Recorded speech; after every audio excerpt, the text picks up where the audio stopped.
Kasepizo niko nitwereka nizere ko umeze neza cyane ku kiganiro byacu bya Max TV ndetse nawe dukurikira kuri Muganga Rutanga rw'Amaboko TV. Turabasuje kandi mwese tubaha ikaze, twizere ko muri amahoro. Tugiye gukora ikiganiro rwose cyiza cyane, ni ikiganiro rwose kirimo impanuro za kibyeyi, kiza kuba kirimo n'ibintu byiza.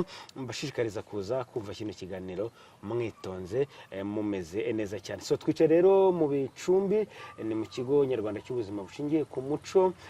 Ejo bundi tuzaba dufite umuganura, hajemo na kasosha ugahise kandya mu matwi. Gusa twicaye rero, iyo rero yari ihagije igasimbura. Numva gaciyemo impore ndakwimanye batazagira abantu bakurira hatangirwa ibitekerezo.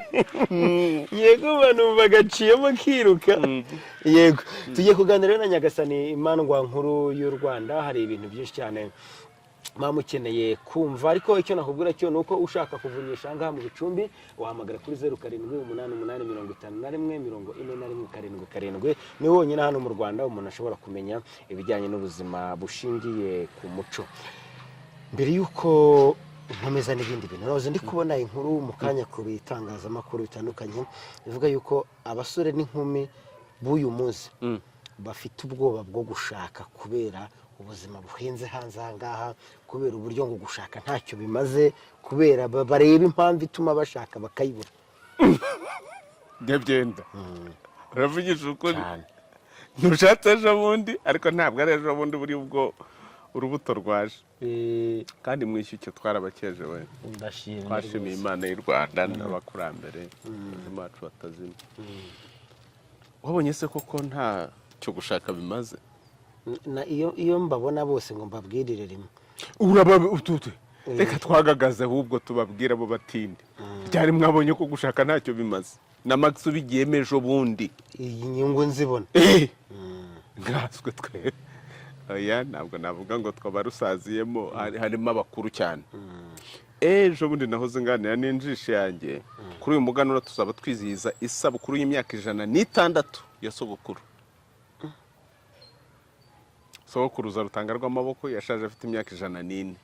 Twarabaze dusanga harimo n'indi sabukuru tugomba gufatirana kuko ntituza amatariki bashakaniye. Nibyo byose no kugenekereza ngo babiba amasaka ku ngoma ya naka, nibyo bibariro bareberagaho.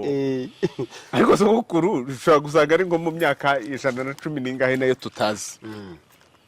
Noneho dusanga ubwo twabaraga mu by'urushako kuko twe kuri 30 za Nyakanga twari tugize isabukuru y'imyaka 9 yo kubanamo. Burya umugabo n'umugore bo ntibabanerega ngo tubana. Oya ntago babana, babanamo umbemo nkubemo. Umugabo n'umugore bo ntibabana, ahubwo babanamo. Kandi abambariranye ubusa ntibambikana ubusa. Burya nibwo bwari ubutumwa twatanze igihe cy'urushako rwacu. Noneho rero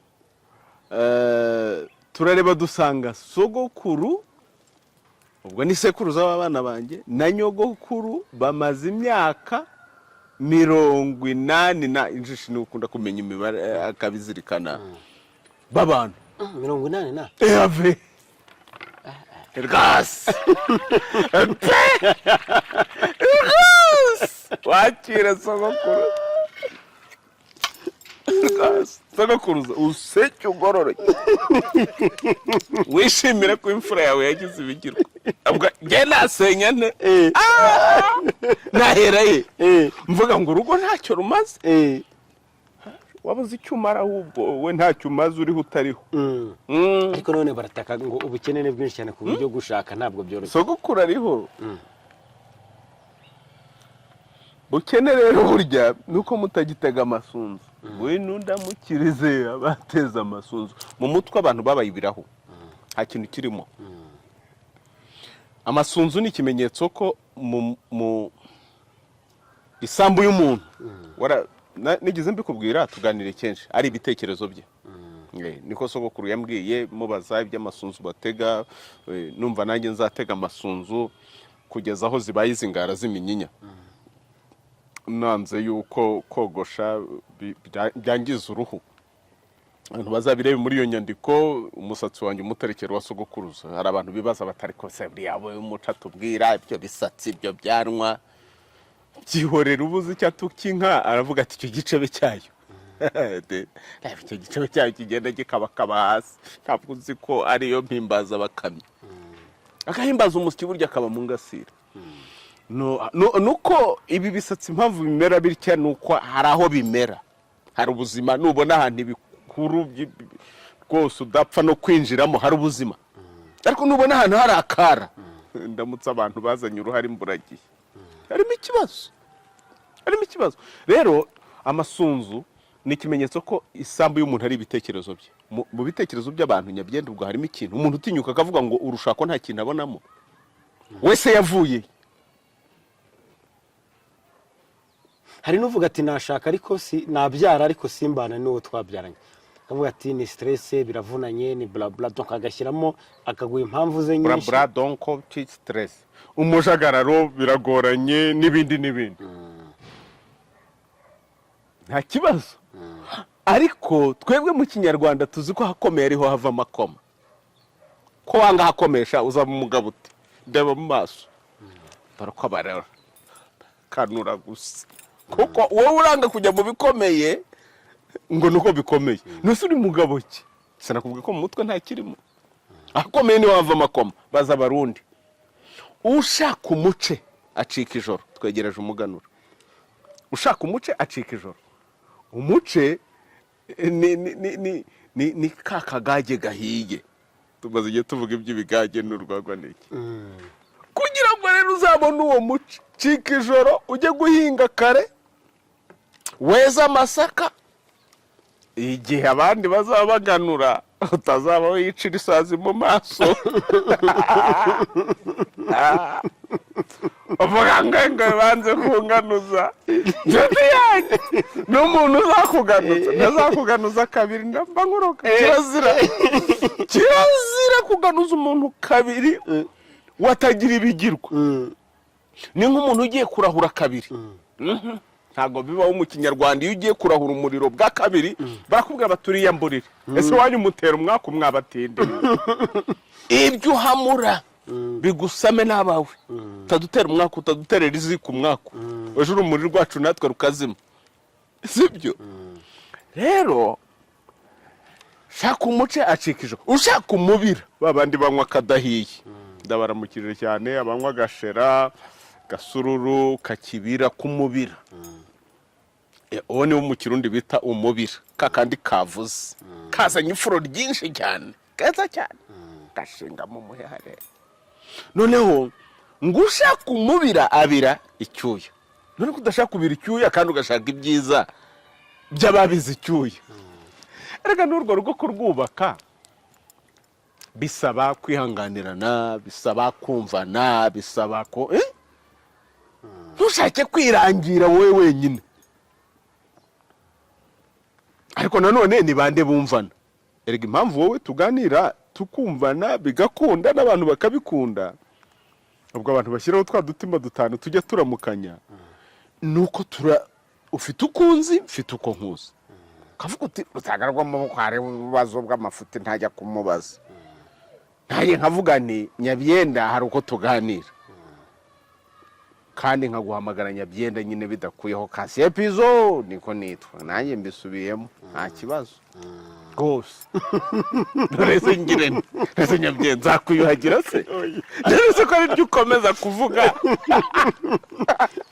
Nyabyenda nshuti yanjye, nese nagirene ariko avuga nti nubwo bimeze bityo afite uko yaganira, afite uko yabaza, noneho abantu bakabona ibikwiriye. Yego, tukiri kuri icyo ngicyo rero, ibyo byaje, hari ibintu nabonye sinagira amahirwe yo kubona ngo tubiganireho. Bijyanye, hari mushiki wanjye Aisa, yari inshuti yanjye cyane, ariko ubwo yabaye wenda umuyobozi, ubu ndoroshyamo gakeya, umuyobozi wa Royal FM yakoze ikiganiro Kiza, Aisa Kiza, aravuga ati agaragaza nk'aho atari ngombwa yuko abana bagomba kugira icyo baha ababyeyi biteye icyo bita icyuma cyangwa se kubanza kwibabaza kugira ngo ugire icyo umubyeyi. Twiga muri kaminuza twavuga kwitera icyuma, kigomwe nk'ifunguro rimwe kugira ngo uzabone uko ufotoza note kugira ngo uzabone uko ugura agapantaro, kugira ngo uzabone n'uko wenda wimana umubyeyi wasigaye mu rugo uvuga uti umwana wanjye araminuje none rutaragera no mu kazi ndimo ndakora iki, kwitera icyuma. Yego. Ati rero ntabwo ari ngombwa yuko umuntu nimba ahembwa 500 nimba ahembwa amafaranga ngahe agomba kubanza gutekereza ababyeyi nawe ngo ajye mu kageto k'amafaranga make arye nababeho nabi ngo kugira ngo afashe ababyeyi. Byavuzweho byinshi ariko nk'imandwa nkuru nta kintu na kimwe wowe urabivugaho. Ntabwo ari nta kintu na kimwe. Ibuka hari ikiganiro kimwe twakoze noneho ariko hari ibindi biyigomba cyane tubicamo gatoya, ndavuga ntituzabikoraho icyigisho cyihariye, ndetse n'iyo utaza jyewe nagombaga kubikora. Ubu rero ni amahire kuko abaganira barenze umwe babiri baruta umwe. Nanabajije Kiza kuko twagiye tuganira rimwe namumenye, hari ikiganiro bigeze kuntumiramo, ndamubaza nti nabonye ubutumwa watanze bwangezeho abantu babimbajije, ariko nk'imandwa nkuru nirinze kubivugaho ntamenye kuko uko nkuzi ntabwo numva ko akabaye uganira gutyo. Bimeze bite? Ndavuga rero ngo nza icyo yambwiye ndaza kukivugaho, nzabigiraho icyigisho cyihariye. Ubu rero ni amahire ko turi kumwe kuko nawe uri mu bari banshoje ngo tubiganireho. Icya mbere, niba abana batagomba kwiterera icyuma ababyeyi ntibazongere kwibabariza umwana. Urandeba mu maso kubera iki? Kuko indinda ni ebyiri. Hari n'indirimbo maze gukunda ya Mariya Yohana ivuga indinde.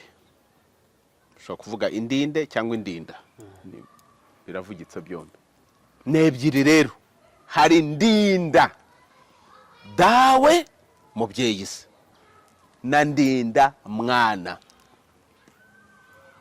Uko mu rusyo akome n'ingasire. Uko mu rusyo urabizi Nyabyenda, ni ukuvuga ngo erega ubu mwebwe mubona mujya gushesha ku byuma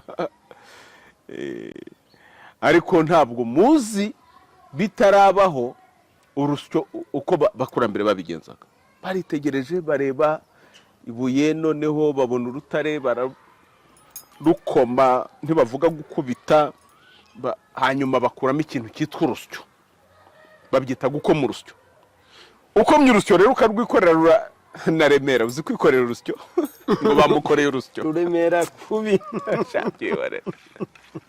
hano mfite urusyo sogokuru yamaye rwo kwa sogokuruza kurukura mu bibungo nkarugeza hano, uko nari mfite indi ngobyi, ariko kuzarukura muri iyo ngobyi ukarujyana muri iriya ngoro.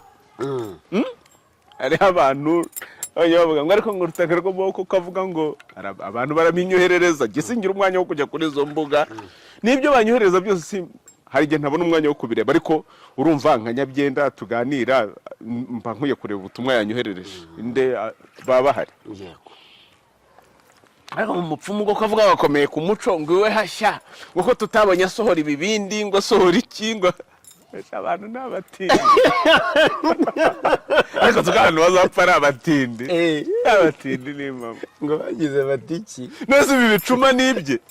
Ibi bicuma ubu iki gicuma urabona ari gishya dada, mwereke igicuma data yampaye yahawe na se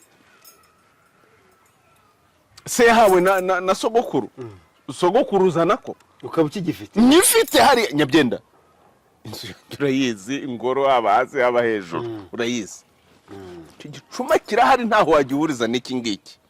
Ubu impamvu nywera muri iki cyane nanjye ndimo ndamenyereza icyanjye kugira ngo umwana wanjye nzamubwire nti caho utari uramenye aho nanyweraga kiriya nyweramo data yaje guza cyangwa sogokuru guza nagitinyuka injishi yanjye arabizi kimenetse tuba tumenetse turangiye ntabwo ari uzi ko ariyo mpamvu kizira kumena igisabo se kuko igisabo ntabwo uzi uko kera ntabwo uzi uko kiboneka none wowe kiramuka kimenetse niyo mpamvu kizira nawe urasara urapfa umenya ubuzima muzi ubuzima butazima imizi kuyiranda urumva igiti kizabaho niyo mpamvu uhita usara niyo mpamvu upfa imburagihe niyo mpamvu utaremya nawe ukabyigendereza ubwo mushaka kumena ibyo rero mumeneke mbere bya bindi bisigare da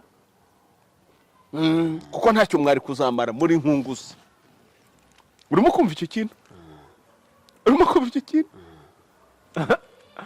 injiji yanjye akunda kuvuga ati iki ni icyo natahanye ikirongoranwa icyo yashakanye akababwira ati bana iki ni icyo natahanye mama yaratubwiraga ati izi nkweto za shimboka nizo nashingirana data ati iyi kote rya bakusi urayizi bakusi bambaraga na kareyo na shimboka shaho abantu barahanyuze sibyo ukabyigendereza ariko nkamenya n'umuheto wa data ntabwo nzi igihe narekeye kunyara ku buriri kuko ndi imfura burya abana b'imfura barihuta cyane ariko data nzi ko yavugaga ati umwana unyara ku buriri ntabwo agomba gukora ku muheto ukawigendereza noneho akanjyana munsi y'urugo agafora mu biti byari bihari akarasa guhamya intego tageti hanyuma nanjye kambwira kuko nari akana gafite intege nkeya akanyegereza igiti ngomba kurasaho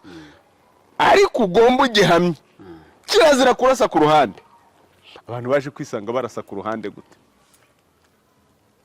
ku buryo umwana agera ahantu avuga ati ababyeyi ntabwo bagomba kurusha abana babo mabere yanjye uko kuko utaruhije ababyeyi bawe utaruhije nyoko utaruhije so ariko nyine baba bakubyaye none se byagenda bite nicyo wambyariye ariko gutikiriza nyabyenda ku buryo umwana avuga ati wambyariraga iki oya aho naho ndaza kukubwira aho bipfira nta mwana uvuga utyo kirazira ariko biramutse bibaye n'umubyeyi yagaruka akavuga ngo nakubyariye iki urutwa n'inda yavuyemo icyo gitsitsi n'ikibinyabwenda ntihazagira umubyeyi ukigutuka uriya arutwa n'inda yavuyemo uranzengereje urutwa n'inda yavuyemo noneho ahubwo rero nyakayonga kamusare akavuga ngo ukwibyara gutera ababyeyi neza sha ntubona kubyara ni ukwirumuna wibereye muri umuna wareka kwigirira ibigirwa wakwitenguha nyabyenda ujya ugira abantu b'inshuti bakagutenguha haba n'igihe n'uwo mwashakanye ariko simbi kwaturiye ariko bibaho ukabona mubyinnye amanyurane ukavuga uti ariko se nk'uyagenje ate koko ariko uburyo ajya usubiza agati impembero uzasanga ari uko buzima ari umweru n'umukara niba ari muzima ntiyahindutse ahubwo menya igitumye nawe amera atyo kumvana noneho ukavuga uti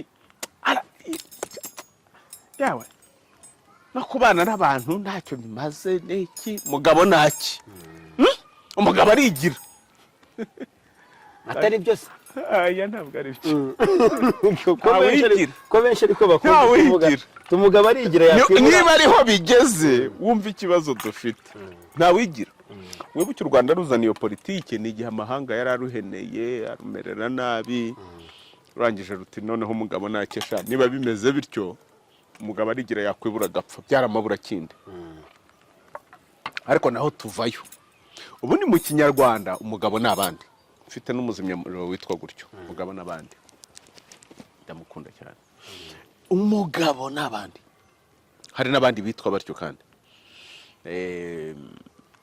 hanyuma inkingi imwe ntigera inzu igiti kimwe ntikigera ishyamba umugabo umwe agerwa kuri nyina gusa wagira ngo tubivugiye dute kundi zana undi mugani se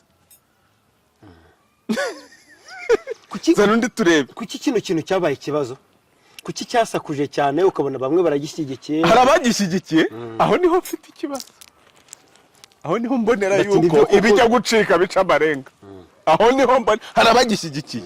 Aho niho mbonera ko ibijya gucika bica amarenga. Umwana nimba yaye nawe ari gushakisha uburyo yabaho, ababyeyi bo bamaze gukura, arabushakisha mu mbuto yande wubwe. Ntumaze igihe ubona murambura imbuto nkuru, nzakomeza kuzivuga kugeza zitaweho.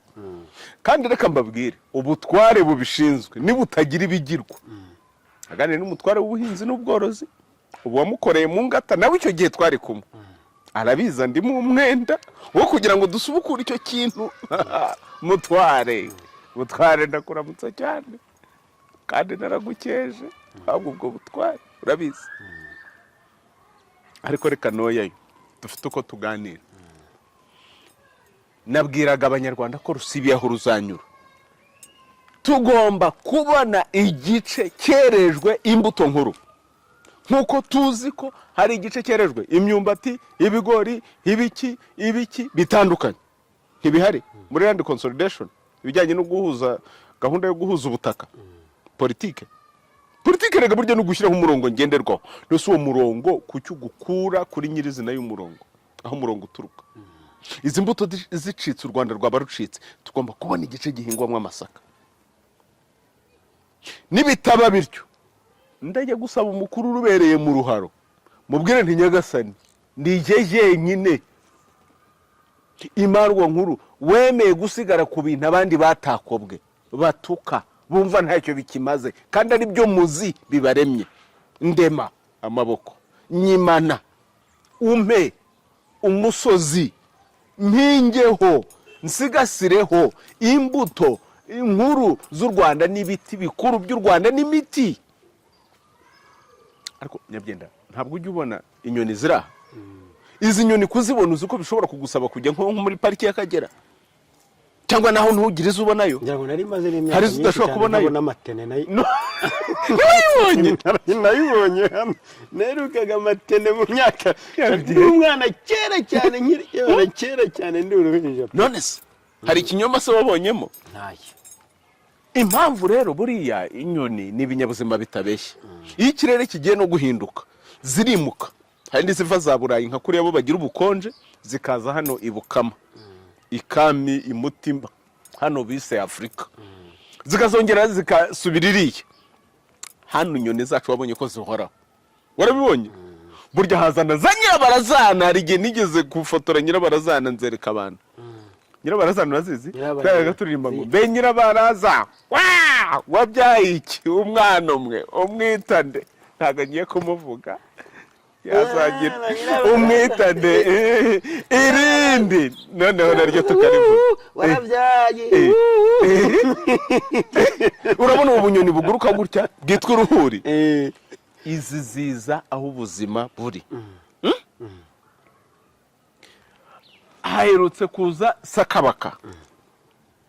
Sakabaka iraza noneho hano ngira nkembona kayoka kagenda. Sakabaka ishaka kugafata, ihuku yaje kurwanira inzoka. Nanjye ndera sakabaka. Kirazira kwica inzoka yo mu nzu. Kirazira. Nibyo nakoze ubushakashatsi. Nabirengaho nte. Bitera ikizi? Uzabigeze. Inyanga kumva yiboneyeho. Nyabyenda.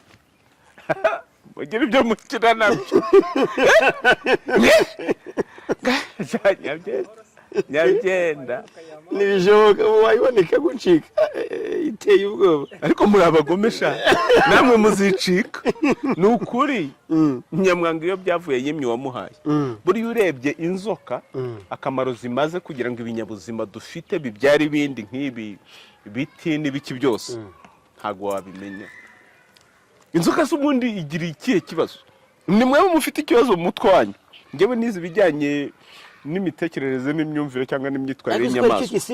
Ibyo bita ni cyane. Bibiliya ni ikinyoma. Oya. Ubonye icyo uvugiraho nawe. Twerekeje kumuganura nawe. Ni igitabo cyawe wagiye umenya ko ukaganira nk'imfura ukamenya nawe muganira. Ni igitabo. None turajagwaga ni igitabo cyanditswe n'Imana. koroteza imbuto nkuru twahawe na gihanga cyahanze u Rwanda kandi shanyabye muzagira ikibazo murambabaza ariko murambabaza none se inzoka na Bibiliya iravuga ngo nuyibona uyica umutwe. Uretse kukubeshya bakazaga kuvuga ngo Bibiliya ni ijambo ry'Imana, wowe inyaruguru y'abarinda n'abarindangwe ubizi hehe? Ibya Bibiliya ijambo ry'Imana urizi cyane, urizi Yesu muri Bibiliya Imana se ni ikivuga ite?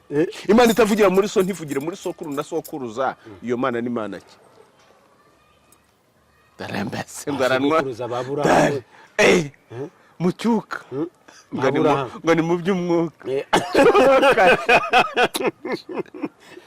ni mu by'umwuka yabyenda ugenda ushotora imandwa kandi ibintu bizakugora kuko ni wowe muntu tujya tuganira ukangeza ahangaha yabyenda ibyo bintu byihorera rwose byihorera.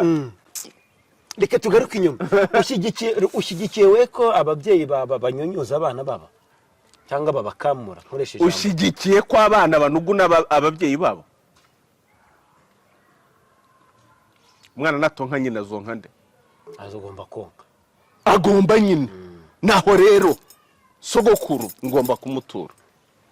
Ariko icyo gihe ababyeyi bone bakuru, undi yari umwana yari akeneye. Reka nkubwire jewe Rutanga rw'amaboko nkiriho, kuko ibuye rimone ku rwondo rugisukuma ukajya mu bibungu ugasanga sogokuru bizigira by'imfizi munyinya baharamba ntuzabahande rwego rw'inkindi urwo bateraho inzego bakuririraho abayeho nabi sinkabeho neza.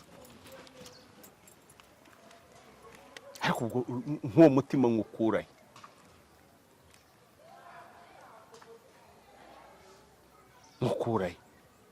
bibaho mvuka heze. Kuvuka ni ukuvaka kuva ibugingo. Rero utazi ikimuhatse areba iki cyase yanda nanga ko mushaka kumvugisha amagambo aho ryarenga ratasha uganira neza ariko cyanyabye uryarenga urarizi sabaho ngajyo oya nyabye noneho ugiye waganira nta nubwo narinzi kuzi kuganira gute ariko ryarenga cyanyabye wagatoye yako kana nyabyenda cyane ne uzaze muganura ndakubona ngaho renga rero nkumene sibyo renga nkumene sha ngaho rirenge nkumenetse se koko ntabwo se ibyo bishobora kuzatuma haba ababyeyi usanga mu gihe abana babo bamaze gukura bamaze kugera mu rugo rwabo nabo bati nutankorera ibi ubwo washatse umugore niwe waguhinduye cyangwa ubwo washatse umugabo niwe waguhinduye. Umwana wanjye mbere yuko ajya mu rwe yaramfashaga yangiriraga ibi ariko amaze gushakira nta kibinkorera birarutwa nubwo uru rugo yaruvamo. Ayo matiku tujya tuyumva kumva ngo uru rugo rusenywe n'abakabaye barwubaka. Ababyeyi babo bana ni ababyeyi gito nkuko haba abana gito. Erega ni magirirane ukomye urusyo ukoma n'ingasire ukuruye hamwe n'ahandi biradigadika. Umwarimu wajyaga twigisha statistique muri kaminuza Mutabaruka ndamukereje cyane avuga ati ukuruye hamwe umugozi wanitseho imyenda n'ahandi yindi yose irizunguza.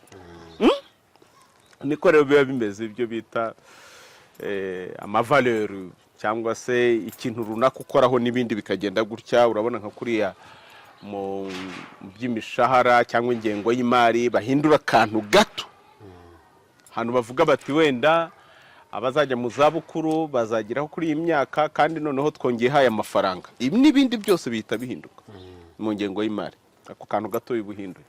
Rero ukoze ku kintu kimwe n'ikindi nacyo witegure ibiza gukurikiraho. Abo babyeyi bameze batyo bitwa ababyeyi gito. Nkuko n'abana batamenya ababyeyi babo, abasekuru basekuruza nabo bitwa abana gito. Ariko ndaza kukubwira aho bijya kuba gutyo. Buryo umwana ajya kuba gito ari uko umubyeyi yabaye gito. Niyo mpamvu babyeyi mu nkurikiye murebe hano, murebe mu maso y'Imandwa, muhangane na Nyagasani Imandwa nkuru y'u Rwanda, turebe uhumbya mbere. wigeraga urebana n'abandi ngo turebe uhumbya mbere, uhumbya arabagira ate urabizi abantu bati Nyagasani nkuru nkareba ngo ariko ejo hazaza nahaye. Kuko nyabyereka nkubwire, iyo sogokuruza adahagarara nka sogokuruza, ntabwo uyu munsi muba mufite umuntu mwita Nyagasani Imandwa nkuru y'u Rwanda.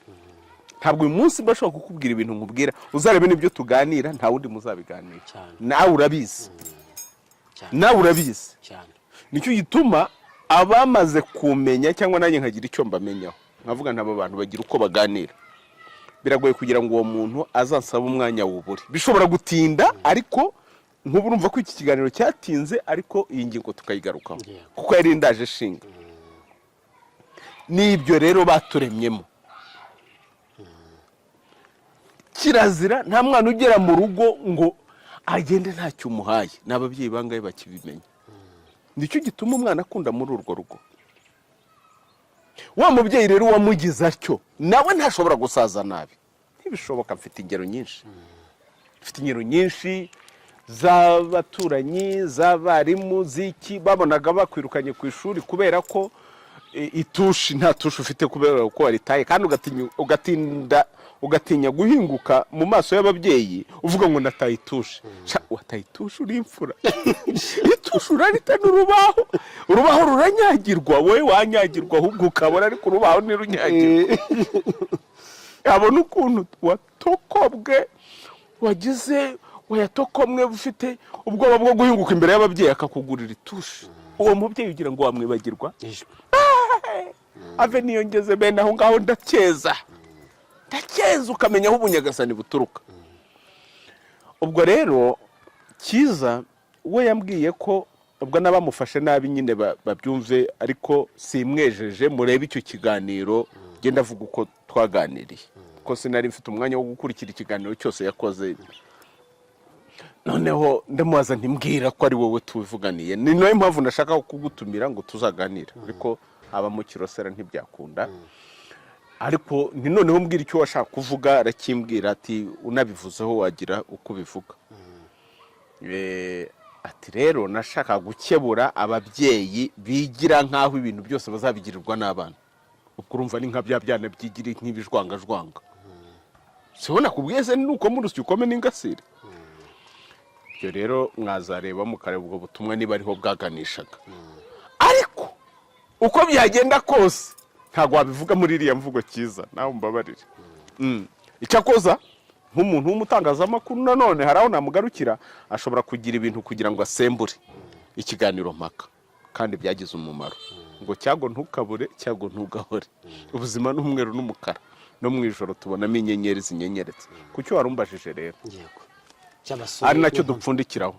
Basore batinya gushaka, abakobwa bavuga bati washatse yarashatse, ubundi turarushywa n'iki?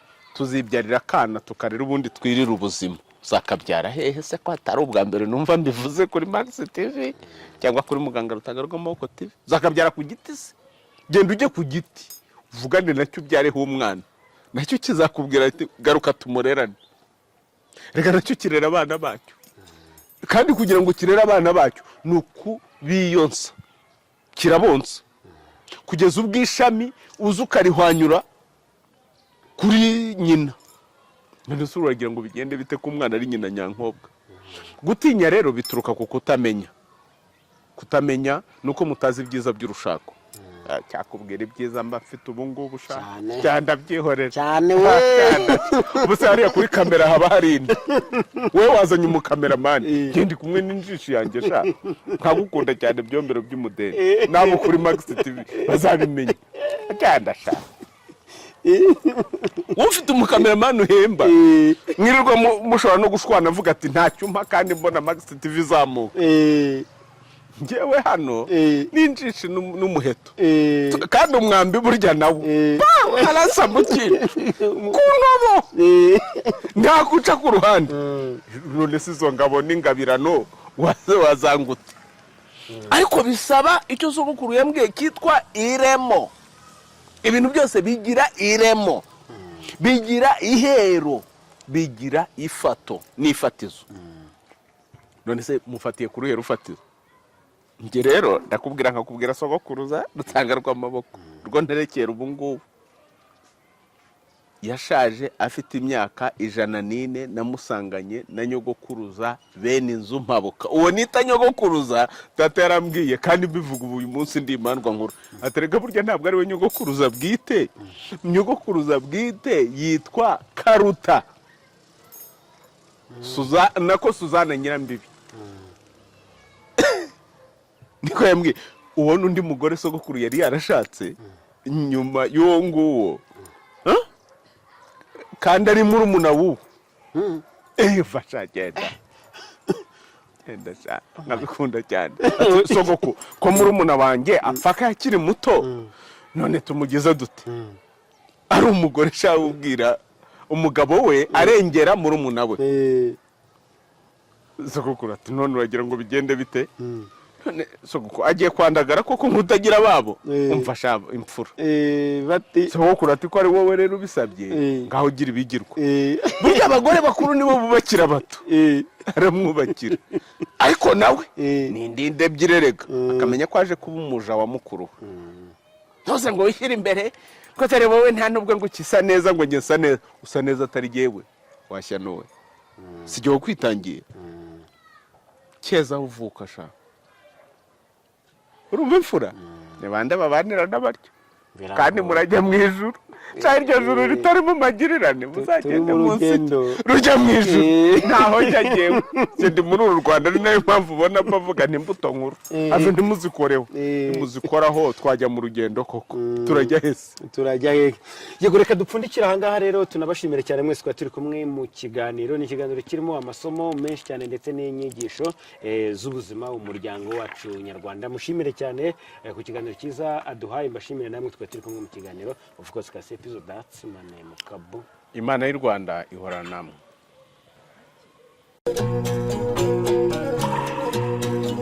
Ubuzima bushingiye ku muco. Ubuzima bushingiye ku muco ni ishuri ridusogongeza ku muco w'abaduciriye inzira kugira ngo tugaruke ku isoko hamwe dushinze imizi y'imibereho yacu.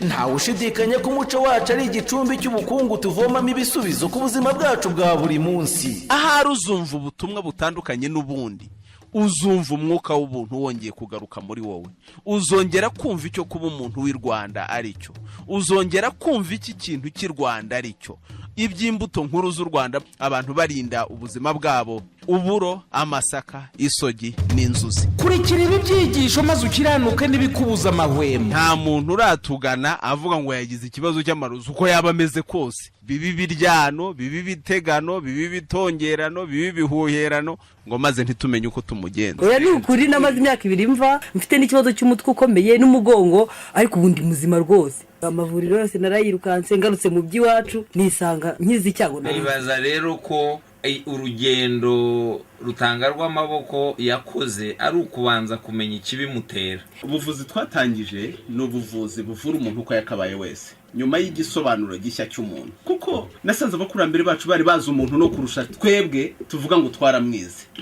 Bakamenya imigenzo bari bukore kugira ngo babe bamuremye mu ntekerezo, mu mwuka we, mu mubiri we abameze neza. Ndavuga ngo umuntu n'inda atandukanye ubugira kabiri, bwa mbere nawe ubwe, kuko ni nyabutatu agizwe n'umwuka, intekerezo n'umubiri. Iyo umugabane umwe wakozweho, umuntu uko yakabaye wese aba yakozweho. Bwa kabiri umuntu n'inda atandukanywa n'umuco. Muzumva ko mu buzima burya nta kibazo kitagira igisubizo. Bagaragaje ko nta buganga butagira ubugangahuzi, nta bisare bitagira amasubyo, nta joro ridacya, nta marozi atagira ikirogora, nta kuzinga kutagira kuzingura, nta kibazo na kimwe kitagira igisubizo. Nabigaragaje mu mabara makuru y'u Rwanda, umweru n'umukara. Ibyigisho by'ubuzima bushingiye ku muco mubigezwaho n'ikigo nyarwanda cy'ubuzima bushingiye ku muco, aho muba muri kumwe n'umwigisha w'ubuzima bushingiye ku muco, muganga Rutanga rw'amaboko. Uyu akaba ari inzobere mu muco, amateka, imbonezabitekerezo, ariyo filozofiya n'ubuzima bwa muntu bushingiye ku myizerere, imyumvire, imitekerereze, imyitwarire ndetse n'imigirire. Yabona ni mutoza abana bacu ubuzima bushingiye ku muco, abantu nibongere bagaruke baba abantu b'i Rwanda, bagarura ubuntu muri bo. Ufata umwanzuro umuco ari umurage twazigiwe n'aba